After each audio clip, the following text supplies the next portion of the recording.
अभी जो हाल में ही भाजपा घोषणा करती है कि they will have the caste census and we all know that it was BJP in the state in Bihar that was against JDU and RJD caste census. BJP का caste census विपक्ष के कास्ट सेंसस से अलग कैसे नहीं है? भैया, देखिए ऐसा है कि ऑन रिकॉर्ड मैं आपको चुनौती देता हूं कि आप मुझे एक स्टैंड बताइए जहां पे बीजेपी ने कास्ट सेंसस का विरोध किया है।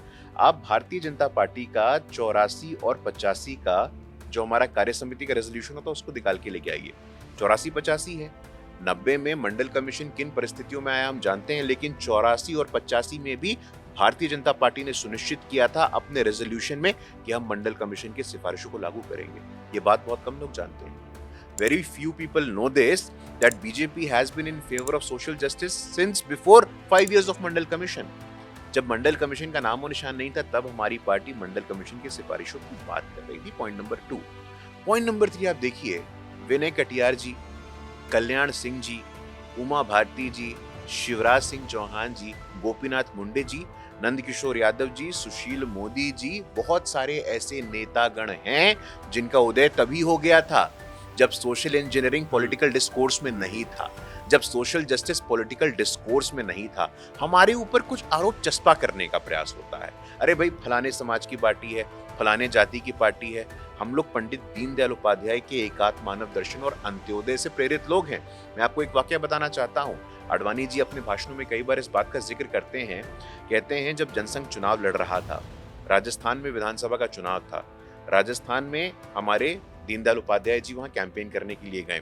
उनको कहा गया कि भाई ब्राह्मण महासभा का एक चुनावी बैठक हो रहा है, आपको आकर के उसको अटेंड करना है और संबोधित करना है। दीनदयाल जी ने पता है क्या कहा?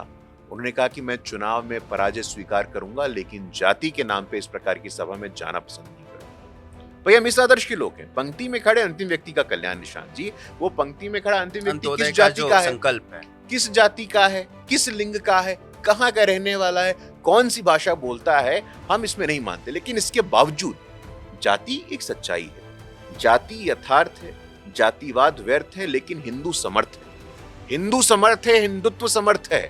अब हिंदू को आपको स्पिरिचुअली देखना होगा। जस्टिस एमसी चागला हुए हैं। जस्टिस एमसी चागला की एक आत्मकथा है रोजेस इन डिसम्बर। वहां वो कहते हैं I am a Muslim by birth, Christian by education, but Hindu by culture.